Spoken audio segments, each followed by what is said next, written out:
someone that you just brought up, Eddie Guerrero, you have the unfortunate honor of being his last match. But I'd love to hear, you said he was so giving. Like, how was it working with Eddie? What did you learn from him, and how was that whole experience?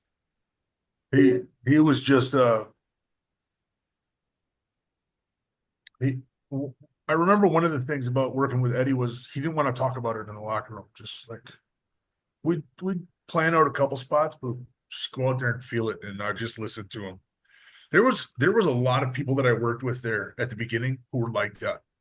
And it was really freeing to not have to worry about. I just didn't have to think about anything. I just didn't have to memorize any spots. I don't have a very good long-term memory or short-term memory. And it's just Booker T. Remember the first time I worked with him? He was like, let's just call it in the ring tonight. Just listen to me. I was like, okay. First time I worked with Taker, just listen to me. And so it's very, I just know that whenever he calls something, I'm going to do it and I'm going to do it to the best of my ability. And that's, And you guys know, I mean, the matches that you guys had were very cool. So JDX, I know Ken did not grow up a wrestling fan, but you did. And I feel like I heard you say that you enjoyed the Ruthless Aggression era a lot. Was Eddie someone that caught your attention? This guy and his homework. I love it. Um, no, that's awesome, Jonah. But yeah, I Eddie was a huge inspiration of mine. And funny story, Ken, I don't know if you remember this, but like I think I told you before that me seeing you have Eddie's last match, I was like, I was literally about to turn 10 years old. And like he beat you by disqualification, like with the chair spot or whatever the case, like the ref caught you with it. And when you hit him, the next thing, unfortunately, that happened like to us, right? We didn't realize like it had been taped or whatever the case. Mhm. Like so to the public, the last thing I knew was that Ken Anderson, Mr. Kennedy, whacked him with a chair.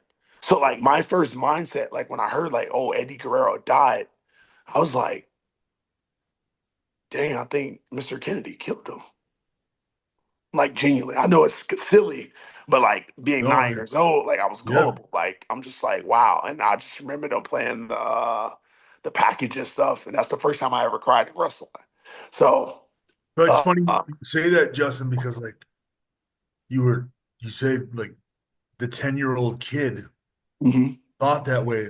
There are a lot of adults that think that way. Like for sure.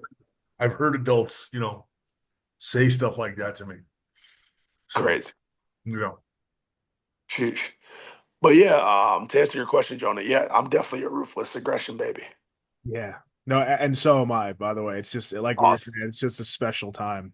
Um, Ken, how do you view having Eddie's last match? Is that something that you wear with like an honor? yeah, I mean, it sucks that Yeah.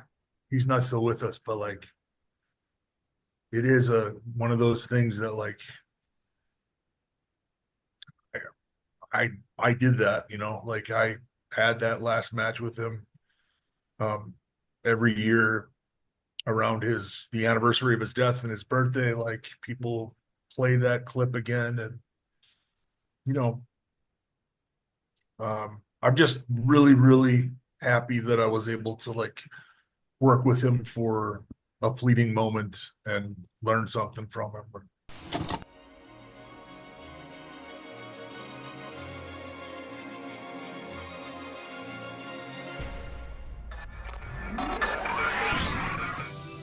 Rewind, recap, relive.